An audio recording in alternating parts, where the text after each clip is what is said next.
Now that we have gotten every plane from the ground to the air, we need to get every plane from the air to the ground. In order to do this, we're going to follow another process and we're going to introduce a new position in this process. In order to do this, the first position we're going to start off with is what we call a coordinator. Now, this coordinator is going to get all the information on the aircraft when he first begins to come into our airspace. He's going to find out what type of aircraft it is. He's going to figure out what type of plane it is, and he's going to know what type of approach it is. Now, we use two main type of approaches in the tower. One's going to be what we call a straight in. Now, on the straight in, the aircraft just going to line up with the runway, and he's just going to slowly and steady come down. The other one approach we mainly use is much more exciting than that. And it's usually used for our fighter type aircraft or aircraft that fly really fast. So he's going to come up to the runway going about 370 miles an hour. And then he's just going to make a slow little right turn, and then he's going to slow himself down a little bit and then come in and land. Now, once the coordinator knows all that information, he's going to pass it over to the local controller. Now, this is where the local controller, his job can be either really easy at this point, or it can be really hard. It just depends on how many aircraft need to land that day and what type of different aircraft are in the pattern. If they're all flying at the same speeds, then it makes it pretty easy. If some are fast and some are slow, then it's going to make it a little bit more difficult for him.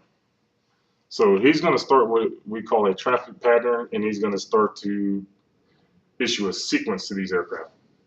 He's going to determine who's going to be number one to the runway, who's going to be number two to the runway, who's going to be number three, and so on. Now, once he determines this, he's going to talk to the very first aircraft that needs to come in and land. So he's going to say, Bones 1, Tyndall Tower, port 5 mile final, runway 13. Now, once he gives Bones 1 that issue, Bones 1's just going to say Roger, because he doesn't need to say anything else until he gets to that actual point. Now, when Bones 1 gets to that point, he's going to say, Tyndall Tower, Bones 1, runway 13, ready to land, and he's going to let us know that he has his gear down as well, because he absolutely has to tell us that his gear is down, or we have to tell him to check wheels down, because we want to make sure that each and every aircraft actually have their wheels down before they land. Now, once the local controller gets all that information from that pilot, he's going to clear him to land. He's going to tell him Bones 1, runway 13. He's going to give them the direction of the winds, because they need to know the winds so they can get to the runway safely. And he's going to clear them to land. Now, once the aircraft starts to land, he's going to land with his back first, and then he's going to slowly bring the front down, and he's going to start to slow down. Now, once he's slowed down enough, he's going to turn off on the taxiway. And once he gets to this taxiway, he's going to call up the ground controller again. Now, the ground controller's point in this one is going to be very simple.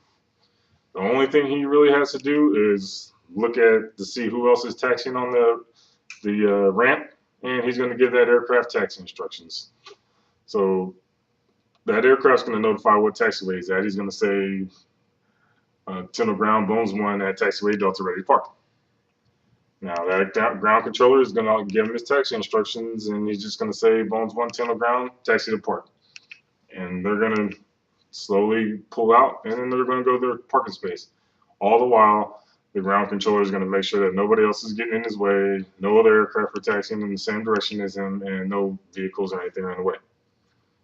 And then he gets to his parking spot, and that's it. That's how you get every aircraft from the air to the ground.